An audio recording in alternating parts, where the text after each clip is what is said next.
આજની વાર્તા બાળકની સૂઝબૂઝ. એક વિદ્યાલયના વાણિજ્ય સંસ્થામાં અર્થશાસ્ત્ર વિષય ભણાવવામાં આવી રહ્યો હતો. પ્રાધ્યાપક દ્રવ્ય, બેંક તથા સાતપત્રોની જાણકારી આપી રહ્યા હતા. ત્યાં જ જ્હોન ડી રોકફેલર ત્યાં પહોંચી ગયા.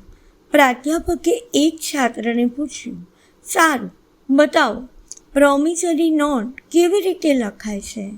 છાત્રએ ટેબલ પરથી ચોક ઉપાડ્યો અને બ્લેકબોર્ડ પર લખવા લાગ્યો, હું વાણિજ્ય સંસ્થાને $10,000 આપવાનું વચન આપું છું.